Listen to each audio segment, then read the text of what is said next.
ሰላም ጤና ይስጥልኝ የተወዳጅ ተመልካቾቻችን እንግዲህ በሰሙነ ሕማማት በተከታታይ ስናደርግ እንደነበረው ከመጋቢ ሐዲስ ምስጢረ ሥላሴ ጋራ ቆይታ ያደረግን ነው የምንገኘው ያው ዓርብ ደርሰናል እንግዲህ በቤተክርስቲያን ከሰኞ ጀምሮ ያሉት ቀናት በጸሎት በስግደት በጾም በምንባባት በርካታ አገልግሎቶች የሚሰጡባቸው ቀኖች ናቸው እያንዳንዱ ቀን ደግሞ የተለየ ትርጓሜ ያለው እሱን ነበር ሲያመሰጥሩልን የነበረው የዓርብ ደግሞ እንግዲህ ከመቸሰኞ ማክሰኞ ሮብ ሐሙስ አልና ዓርብ ስንደርስ ልዩ ነው ዓርብ በቤተክርስቲያን እንዴት ይታወሳል ምን ሁነቶችስ ተከናወኑ ጌታችን መድኃኒታችን ኢየሱስ ክርስቶስ በዕለተ ዓርብ እንዴት ነበር ውሎ የሚለውን ደግሞ ከየኔታ ከመጋቢ ሐዲስ አንደበት እንሰማለን እጅግ አድርጌ አመሰግናለሁ በድጋሚ መጋቢ ሐዲስ እንግዲህ እንኳን አደረሰዎት እንበል ሰሙነ ሕማማት ቢሆንም ግን ዓርብ ላይ ነው የምንገኘው እንግዲህ ዓርብ በብዙ መንገድ ይጠቀሳል ሰዎችም እንኳን እንደባባል ዓርብ ዕለት ሆነብኝ ዓርብ ዕለት ነኝ ያለውት ይላሉና ዓርብ እንዴት ነው የሚገለጸው ዓርብ ምንድነው ዓርብ ምን ተከናወነ በጣም ጥሩ ነው በእውነት ሁላችንም እንኳን አብሮ አደረሰን ዓርብ ብዙ ምስጢር ያለው ቀን ነው ከስነ ተፈጥሮ አኳያ ከስነ ፍጥረት አኳያ ትምህርት አኳያ ሲታይ የፍጥረት መደምደሚያ ቀን ነው ዓርብ የፍጥረት ሁሉ አክሊል የሆነው ሰው የተፈጠረበት አራያ እግዚአብሔር የተገኘበት የእግዚአብሔር መልክ በምድር ላይ ከምድር አራያ እግዚአብሔር የተገኘው ዓርብ ነው ኋላ ደግሞ በእስራኤል ዘስጋ ጉዞ ሲታይ ዓርብ መናው የቆመበት ቀን ነው ያ የጉዞ ወደ ምድረ ርስት ጉዞ በሚያደርጉ ጊዜ ይመገቡ የነበረው ዓርብ ጉዞ ሲያደርጉ የነበረበት ዘመን መናው የቆመው ዓርብ ቀን ነው ፊኒቆን የሚባል ቦታ ላይ ሲደርሱ እስራኤላውያን እህል በልተዋል እህል መብላት ሲጀምሩ ያመናው ቆሟል ዓርብ የመና መካተቾ ቀን ይባላል ወደ ነገር ድነት ሲመጣ የሁሉ ነገር በተቀላላው የፍዳ የመርገም የውድቀት የህመም የሞት የመከራ መደምደሚያ ቀን ነው መስቀል የዚያ ምልክት ነው እና ዓርብ ብዙ ሚስጥራት ያላቸው ነገሮች ተከናውነዋል እንግዲህ ከጸሎተ ሐሙስ ጋር ይያዛል የጸሎተ ሐሙስ ማታውን ጌታችን ከምሽቱ 3 ሰዓት ተይዟል እስከ ጧቱ እስከ ነግ ድረስ መከራ ተቀብሏል ያለ ፍርድ የተቀበለው መከራ ነው ያለ ፍርድ ማለት ነው እንግዲህ ከዚያ በኋላ ነው ለፍርድ የቆመው በጲላጦስ አደባባይ ጧት በጲላጦስ ፊት ቆሟል ከዚያም ወደ ከሄሮድስ ወደ ጲላጦስ ከጲላጦስ ወደ ሄሮድስ አመላልሰውታል በአካባቢው የነበሩ አራቱም ነገስታት ተስማምተዋል በዚያ ጊዜ ሄሮድስና ጲላጦስ ጠብ የነበራቸው ተስማምተው የማያውቁት ሁሉ አንድ ሆነዋል አንተ ፍረድ ተባብለዋል በክርስቶስ ላይ ማለት እና ቅድም በሰሙነ ሕማማቱ ባነሳ ነው ነገስታቱ ስለምን ዶለቱ ሚለው ላይ ነው የሚገቡት ይላል ለምን ታንገለጉ አይዛብ ወህዝብኒ ነበቡ ከንቶ ይልና ወተንሶ ነገስተ ምድር ላይ ለእግዚአብሔር ላይ ለመሲሁ በእግዚአብሔርና በመሲሁ ላይ የምድር ነገስታት ተነሱ ሚለው እነ ጲላጦስን እነ ሄሮድስን ሌሎችን አንተ ፍረድ ሲባባሉ የነበሩትን እነ ሐናን እነ ቀያፋን ይጨምራል ከነገስታት ሄሮድስና ጲላጦስ ከካህናት ቀያፋና ሐና ማለት ተሹሞ የተሻረው በጊዜው በሹመት ላይ የነበረው ተስማምተዋል ሁሉም ማለት ነውና እንግዲህ በጲላጦስ አደባባይ ቆሟል እንግዲህ እስከ 3 ሰዓት በነበረው ጊዜ ሂደት ውስጥ ጲላጦስ መርምሮታል በአደባባይ ፊት በግልጽ ጥያቄ ጠይቆታል ንገረኝ ልገልህም ላድንህም ይቻለኛል ሁሉ ብሏል ጲላጦስ አይችልም እሱን በርግጥ እሱ ክርስቶስም መልሶለታል ከሰማይ ካልተሰጠ በቀር ልትገለይ ልታደኝ አትችልም ብሎታል የሚያሳየን ክርስቶስ የሚሞተው በፈቃዱ ነው በጲላጦስ ወይም በሄሮድስ ወይም በሐና በቀያፋ ፈቃድ አይደለም በአባቱ ፈቃድ በሱ ፈቃድ በመንፈስ ቅዱስ ፈቃድ ነው የሶሪያው ቅዱስ ኤፍሬም በደንብ ገልጦታል ተርጉሞታል ስመ በፈቃዱ ወበስምረተ አቡሁ ወመንፈስ ቅዱስ መጻው አዳነና በአባቱ ፈቃድ በሱ ፈቃድ በመንፈስ ቅዱስ ፈቃድ መጥቶ አዳነን በሚለው ወርድ ቃል ውስጥ ያው ተሰቅሎ ሞቶ ስጋውን ቆርሶ ደሙን አፍሶ የሚለው አለ ግልጽ ነው እና ጲላጦስ አንተ ንጉስ ነህ ሁሉ ብሎታል አንተ አልክ የአይሁድ ንጉስ ነህ አንዱ ክሱ የአይሁድ ንጉስ ነው የሚላል ነበር ሌላኛው ሁለተኛ ክርስቶስ ሰንበትን ሽሯል። ሶስተኛው ደግሞ የእግዚአብሔር ልጅ ነኝ ይላል ሚል ነው። ሶስት ናቸው ዋና ክሶቹ ማለት ነው። እንግዲህ ንጉስም ነው የእግዚአብሔር ልጅም ነው። ሰንበትን እሱም አልሻረም። ያው ምክንያቱም ድዊ መፈወስ፣ ዕውር ማብራት፣ ጎባጣ ማቅናት፣ መልካም ማድረግ ነው። ይሄን ደግሞ እነሱ ራሱ መልስ አጥተውበታል። ከናንተ መካከል አህያ በግ ያለው ጉድጓድ ብትወርቅ አህያውን በጉን የማያነሳለን ያን በማድረጉ ሰንበትን ሻራ ይባላል። እንዲሁ እስከ አህያና ከበግ ይልቅ የሰው ልጅ አይበልጥምን? ሰንበት ስለ ሰው ተፈጠረች እንጂ ሰው ስለ ሰንበት አልተፈጠረም በማለት መልስ አሳጥቷቸው ግን ዞሮ ክስ አረጉት ማለት ነው። ስለዚህ ጲላጦስም ሰንበትን ሻረ፣ የእግዚአብሔር ልጅ ነኝ ይላል። እሱ የጲላጦስን ጆሮ የሚስብ አይደለም። ከጲላጦስ ፖለቲካ ጋር ምንም ግንኙነት የለውም። ጲላጦስን በጣም የሳበው ንጉስ ነው የሚለው ንጉስ ነኝ ይላል። ንጉስ ስለሆነ ማለት ነው። ይመለከተዋል ይሄ ነገር መቼም ምንድነው ንጉስ በመንግስቱ ጎልማሳ በሚስቱ ቢገቡበት አይወድም ይባላል አይደለም? እና ይሄ ይመለከተዋል ፖለቲካዊ ጉዳይ ያለው ይመስላል። እና ክርስቶስ አንተ አልክ እኔ አንድ መንደር የአይሁድ ንጉስ ብቻ አይደለም የዓለም ንጉስ ነኝ ነው መልሱ። አትነግረኝም ሲለው ራሱ ብዙ ጊዜ ዝም ነው ያለው። ይሄም ክርስቶስ በትዕግስት በፍቅር በጲላጦስ ፊት እንኳን መቆሙን ያሳየናል። እና ልገለም ላድን የሚቻለኛል ንገረኝ ሲለው ግን ይኮን ከብዋህ ላይ በእኔ ላይ ስልጣን የለህም፣ ልትገለኝም ልታድንኝም አትችልም ከሰማይ ካልተሰጠ በቀር ማለት እኔ ካልፈቀድኩ ምሞተው በፈቃድ እንጂ አንተ አይደለም ነው ለጲላጦስ ግልጽ ባይሆን። ከዚህ በኋላ ጲላጦስ ነሳማየው ታጽበ ዲሆ አይደለም ውሃ አስመጥቶ እጁን ታጥቦ ንጹሃንም ደሙ ለዚህ ቢሲ ሊያድነው ቢፈልግም ሊያድነው እንደማይችል ገብቶታል። የአይሁድ ጮት ስቀለው የሚለው ድምጽ መበርከት ለራሱ ለስልጣኑ የሚያሰጋ ስለሆነ እውነቱን ቢያውቀውም እሱን ለማዳን ክርስቶስም እንዳለው አትችልም አይደል ያለው ልትገለኝም ልታድነኝም አትችልም ስላለው አይሆንም የሚሆን አይደለም። ግን ጲላጦስ እጁን ታጥቦ እኔ ከዚህ ሰው ደም ንጹህ ነኝ እንኳን ለሞት ለግርፋት የሚያበቃ በደል አላገኘሁበትም ብሎ ጲላጦስ መስክሯል ንጽህናውን። ምክንያቱም ይገብር ኃጢአተ ወይ ተረከ ሐሰት ውስጥ አፉ ኢሳይያስ የመሰከረው ነው። ኃጢአት አልሰራም በአንደበቱ በደል አልተገኘበትም አይደል? ያ እውነት ነው። ጲላጦስም አላገኘበትም በደል። ይልቁንስ በበዓለ ፋሲካ ከእስረኞች ልንፈታላችሁ ልማድ አለን፣ ማንን ልፍታላችሁ የናዝሬቱን ኢየሱስን ወይስ በርባንን ነበር ያላቸው። ምርጫ ሰጥቷቸው ነበር። በርባን የታወቀ አገር ያወቀው ፀሐይ የሞቀው በደል ያለበት ውንብድና ያለው በውንብድናው የሚታወቅ ሰው ነው። ክርስቶስ ግን እሱ ነው። ስለዚህ ክርስቶስን ስቀለው በርባንን ፍታልን ብለው ጠይቀዋል። በእርግጥ በርባን ቢስተቀል ምን ይጠቀማሉ? ምንም ሊያገኝ አይችልም። ግን ዞሮ እነሱ ከአመጽና ከአመጽኛ ጋር ያላቸውን ትብብር ያሳያል። ያ ጥያቄያቸው ንጹህ ይሰቀል ይገደል ደሙ ይፍሰስ ይገረፍ ማለት የአመጻ ተባባሪ መሆን በቃ አመጽን ከልቡናቸው አውጥተው የሚተገብሯት የሚኖሯት መሆኑን ያሳያልና በዚህ ሁኔታ ጮት እየበረከተ ሲሄድ ጲላጦስም እኔ ከዚህ ሰው ደም ንጹህ ነኝ ኃጢአት አላገኘሁበትም ወአንተሙ በከመ ሕግክሙ ኮንኑዎ እናንተ እንደ ሕጋችሁ ግደሉት ያላቸው ኃጢአት የለበትም ነገር ግን እንደ ሕጋችሁ ግደሉት ያላቸው ለማዳን ፈልጎ ገርፎታል ጲላጦስ። ወምዝቀ ሰፎ ጲላጦስ ለዚህ ኢየሱስ ይላል ማለት ከተገረፈ አይሰቀልም ብሎ በሕጋቸው የሚሰቀል አይገረፍም የሚገረፍ ደግሞ አይሰቀልም። ስለዚህ አንዱ የተጠቀመው ነው። ግን ይሄ ጲላጦስ እንደዚህ ያያስብም እንደሚገረፍ ትንቢት ተነግሯል።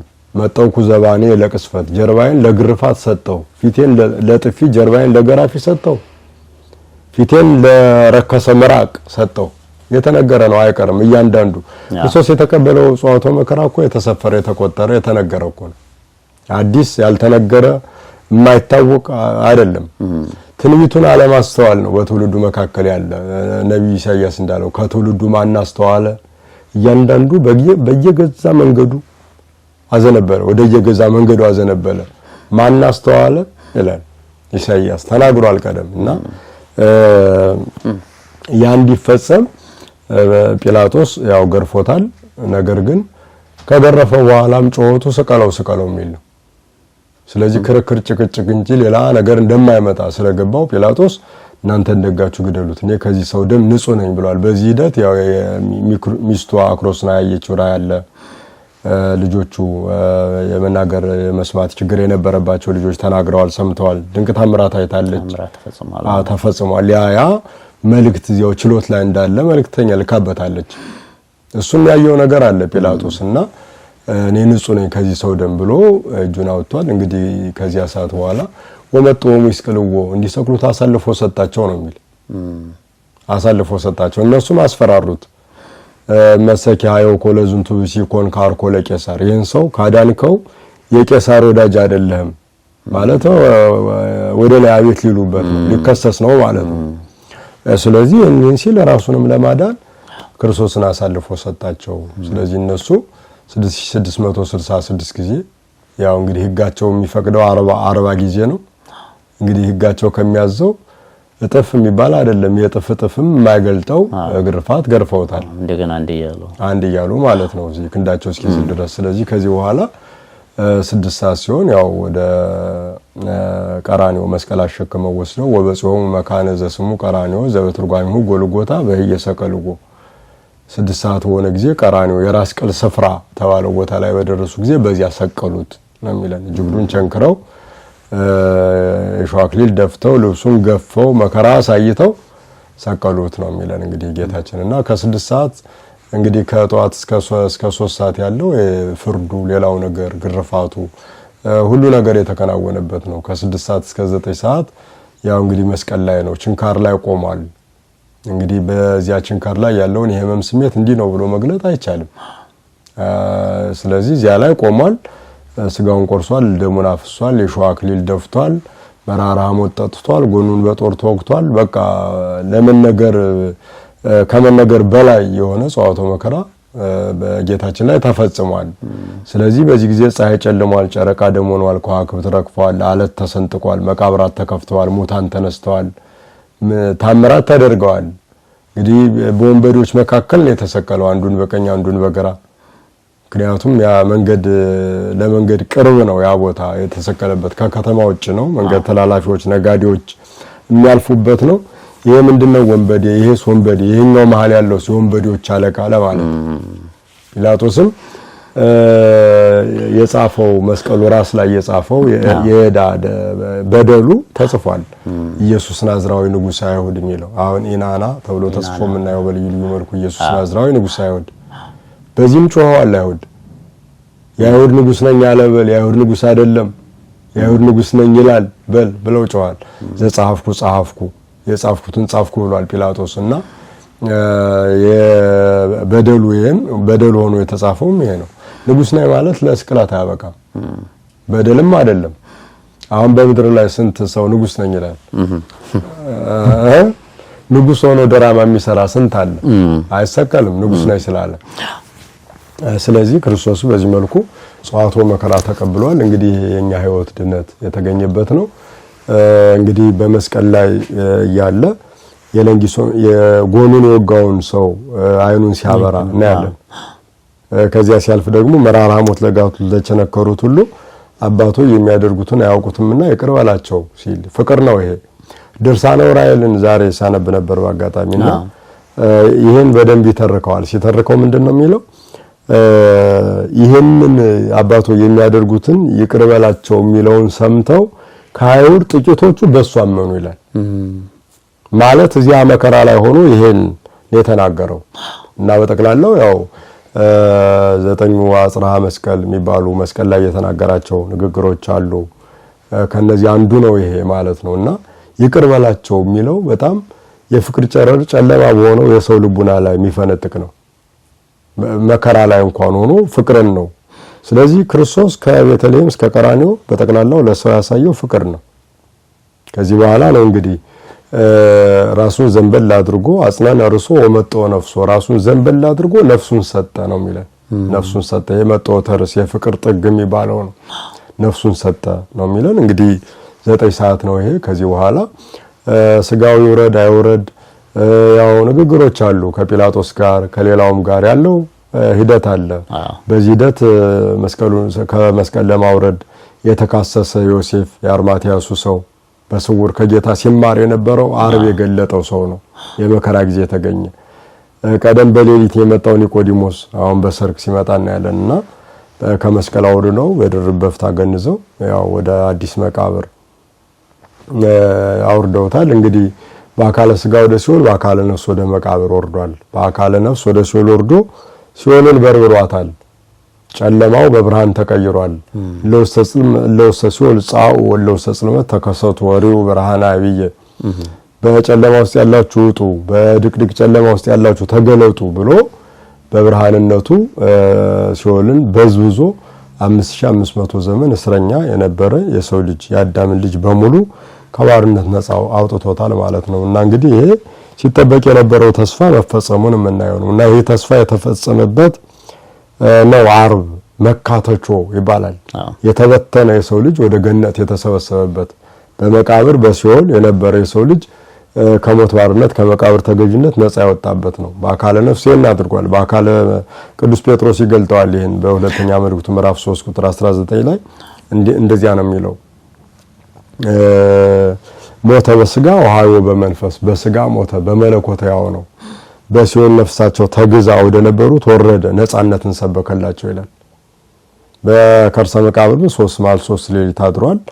ሙስና መቃብርን መፍረስ መበስበስን አስቀርቷል። ሞትንም መቃብርንም ድል ነስቷል። እና በከርሰ መቃብር ያደረው መቃብርንም ሞትንም ታሪክ ሊያደርጋቸው ነው። የዘላለም ሕይወት ተመስርቷል። በሞት ላይ ስልጣን ያለው እንደተነገረው ሐዋርያው ቅዱስ ጴጥሮስ እንደመሰከረው እናንተ የሕይወትን ራስ ሰቅላችሁ ገደላችሁት፣ እግዚአብሔርነቱ ከሙታን ለይቶ አስነሳው።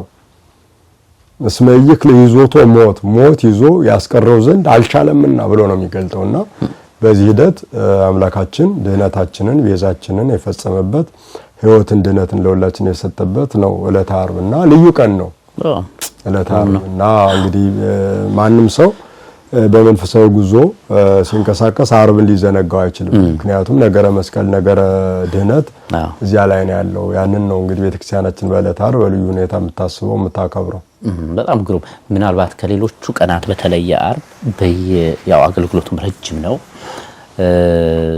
በየሰዓቱም ነው ደግሞ አገልግሎቱና እንደው ትንሽ እስኪ ሰዓታቱን ያችሉ ምሳሌ ያው እንደ የሕማማቱም ሁሉም እንደተለመደው የየሰዓት ነው ያለው። የነግ የሰለስት የ6 ሰዓት የ9 ሰዓት የ11 ሰዓት የነዋም ከምሽቱ 3 ሰዓት እና የመንፈቀ ሌሊት በጠቅላላው የ24 ሰዓት ከዚያ በኋላ 9 ሰዓት ከሌሊቱ 11 ሰዓት ጠዋት ነግ ላይ ይገጥማል ማለት ነው። የዓርቡም ይሆነ ያለው ግን የዓርቡ በየመሃሉ የሚደረጉ የሚጨመሩ ነገሮች አሉ። በዜማ የሚቀርቡ ዲያቆናትና ካህናት በማህዘኒ የዜማ ድምጽ በአራራይ በሚባል ልብን በሚያራራ የሚዘምሩት መዝሙር 36 ግፎሙ እግዚኦ ለለ የገፉኒ የሚገፉኝን ግፋቸው የሚል ዳዊት ቀደም ሲል የተናገረው ያንን ዲያቆናቱ እያፈራረቁ ይላሉ። ካህናቱም እንዲሁ ይመልሳሉና እንዲህ በመመላለስ መልክ የሚቀርባል። 6 ሰዓት ላይም ሲሆን እንዲሁ ተሰቅለ ወሐመ የቤዛ ኩሉ ኮነ የሚል የቅዱስ ያሬድ ዜማ አለ። ከሱ ጋራ ደግሞ ለመስቀል ከንሰግድ ኦሊቅነ ወለትንሳኤ ከቅዱስ እንሴብሕ ኩልነ ለመስቀል እንሰግዳለን፣ አቤቱ ለመስቀል እንሰግዳለን፣ ለመከራ እጅ እንነሳለን፣ ወለትንሳኤ ከቅዱስ እንሴብሕ ኩልነ ቅዱስ የሆነችውን ትንሳኤንም እናከብራለን እናመሰግናለን እያለም ይዘመራል። ኦ ዘጥበ ሞተ የሚሉ የሚቀሩ አምስቲቲ የሚሉ ያንን መከራውን የሚገልጡ ብዙ አሉ ከሌላው ቀን የሚለዩ ማለት ነውና ይሄ ልዩ ያደርገዋል። 3 ሰዓት 6 ሰዓት 9 ሰዓት ላይ የሚደረጉ ናቸው። ከዚያ በኋላ 9 ሰዓት ከሆነ ስግደት አይኖርም። አልቦ ለካይል የ11 ሰዓቱ ማለት 9 ሰዓት ላይ ስግደት ያልቃል። ምክንያቱም 9 ሰዓት ነፍሱን ሰጥ አይደለም። ከዚያ በኋላ ስግደት አይኖርም። ምንባባቱ ይነበባሉ። ኋላ መደምደሚያው ላይ የሚቀርቡ ከዳዊት መዝሙራት የሚዘመሩ አሉ። በሊቃውንት አባቶቻችን በዝማሜ በጸናጽል በከበሮ ያቀርባሉ። ኒሴቦ ይባላል።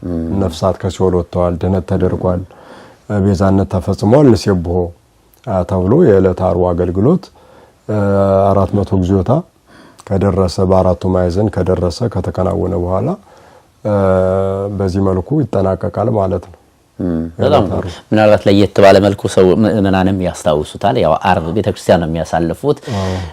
ብዙ ጊዜ የሚጠየቅ ጥያቄ አለና እርሶም እንደው ካርገውት እንዲያልፍ ፈልጋለሁ። እንግዲህ የቤተ መቅደስ ንዋያተ ቅድሳት ግልጽ ሆነው ለምዕመናን የሚታዩበት ቀን ነው ዓርብ።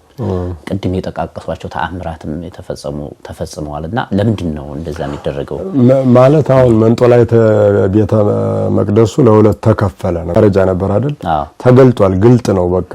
አሁንም አማናዊው መቅደስ ክርስቶስ መስዋዕት ሆኖ ቀርቧል። እነዚያ ደግሞ ንዋያተ ቅድሳቱ ለዚያ መስዋዕት አገልግሎት የሚሰጡ ማቅረቢያዎች ናቸውና የዚያን ቀን ወጥተው ይታያሉ አብረው ከመስቀሉ ጋር ተያይዞ በነገረ ድነት ውስጥ አገልግሎት የሚሰጡ ንዋያት መሆናቸውን ያሳያል። መጽሐፍቱ ለምንባባት ነው፣ ያው ነገረ ሕማሙን የሚመሰክሩ ናቸው። ንዋያተ ቅድሳቱም ደግሞ የዓርብ ዕለት የተፈጸመው የቤዛነት ስራ የሚከናወንባቸው ናቸው። አሁን ደግሞ የሚቀዳባቸው ስጋው የሚቆረስባቸው መሰዊያዎች ናቸውና በጠቅላላው የተሰወረው ከመጋረጃ ጀርባ ያለው በሙሉ መገለጡን የብሉይ ኪዳን መጋረጃ ተጠቅሎ ማለፉን የሐዲስ ኪዳኑ ሚስጥር በግልጥ መታየቱን የሚያመለክቱ የሚያሳዩ ናቸው። ሌላው ተአምር እንግዲህ ፀሐይ ደም መልበስ የጨረቃም ወደቅ እንዲህ መሳሰሉ ናቸውና ተፈጥሮ ምስክርነት ሰጥታለች ማለት ምንም ጥያቄ የለውም። በነቢያትም ተነግሯል። ያው ቀደም ሲል በነብዩ ኢዩኤል በሌሎችም ነቢያት ተነግሯል። ዘእንበለ ትብጽሕ ዕለተ እግዚአብሔር አባይ ወግርምት፣ አስፈሪዋ የእግዚአብሔር ቀን ሳትመጣ ፀሐይ ይጨልማል ጨረቃም ወደ ደምነት ይለወጣል ተብሎ ተነግሯል። ያ ነው አሁን ሲፈጸም እናየው። እንግዲህ ክርስቶስ የማዳን ስራ በነቢያት ትንቢት ያለውን ቦታ በትክክል ያሳያልና ያ እውን የተሰቀለው ያ የተነገረለት መሆኑን የሚያሳይ ነው የሚያመለክት ነው። በጣም ግሩም። እንግዲህ የዓርቡ አገልግሎት በዚህ ከተፈጸመ በኋላ ቅዳሜ ሌላ ነው። አባቶቻችን መስቀል ያሰልማሉ። ቅዳም ሱር ሚልም አለው። እንደው ቅዳሜ ምድቧ ከየት ነው? ከሰሙነ ሕማማት ወይስ ከትንሳኤው? ያው ከሰሙነ ሕማማት ትንሳኤው ስላልተሰማ ስላልተበሰረ ያው ስኩብ በመቃብር የሆነበት ነው። ያው ግብረ ሕማማቱም አይታጠፍም እንዳልነው። ምክንያቱም እስከ ቅዳሜ ማታ ድረስ የሰሎሞን መኃልይ የዮሐንስ ራእይ እስከሚነበብ እንደተዘረጋ ነው። ታምረ ማርያም ታምረ ኢየሱስም ወንጌላቱም በዚያው ነው የሚነበቡትና የሕማማት አካል ናት።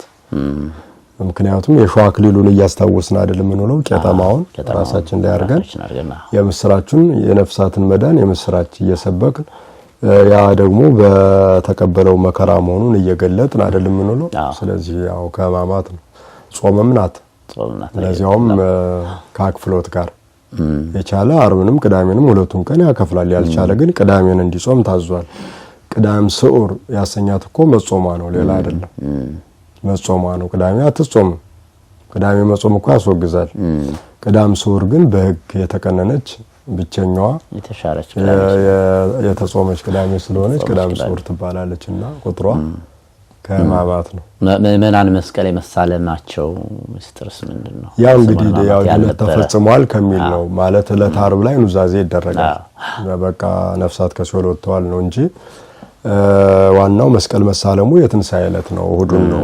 አሁን ወተንሳ ከተባለ በኋላ ነው መስቀል መሳለም ያለው። ኑዛዜ በዓርብ ይደረጋል እንጂ መስቀል ማሳለም ብዙ የተለመደ አይደለም። ያው እንዲሁ አንዳንድ አካባቢ እንዲህ ሲደረግ ሊታይ ይችላል። እንደ ሕግ ግን ገና ነው። ትንሳኤው አልታወጀም። ስለዚህ ወተንሳ ከተባለ በኋላ ምልጣን ተመርቶ ትንሳኤው ታውጆ መስቀል መሳለም ይጀምራል ያኔ። በጣም ግሩም። የተወደዳችሁ ተመልካቾቻችን ሰሙነ ሕማማትን እንግዲህ ከመጋቢ ሐዲስ ጋር በዚህ መልኩ አሳልፈናል። ዘንድሮ ሰሙነ ሕማማት ለኛ ልዩ ነው በእውነት። እሳቸውን የመሰለ መምህር ከኢትዮጵያ እንግዲህ አምጥተው ከኛ ጋር እንዲያሳልፉ አደረጋቸው። ያ ደግሞ ወደ ስቱዲዮአችን አምጥተን ይሄን ሰሙነ ሕማማቱን እንዲተርኩልን እንዲያስተምሩን ጠየቅናቸው። እሳቸው ፈቃደኛ ሆነው በስቱዲዮአችን ተገኙ። ከኛ ጋር ለነበሩት ቆይታ እጅግ አድርጌ አመሰግናለሁ። መጋቢ ሐዲስ ለትንሳኤው ለብርሃነ ትንሳኤው ያድርሰን። አሜን። ሁላችንን የሚያድርሰን። ያው የትንሳኤ ሰላምታ አለ እኮ ማነው? የሰሙነ ሕማማት ሰላምታም አለ። መከመዮም ምንድነው? እንበለ ደዌ ወሕማም እንበለ ጻማ ወድካም መከመዮም ያብጻን ያብጽክሙ እግዚአብሔር ለብርሃነ ትንሳኤው በሰላም ይላል።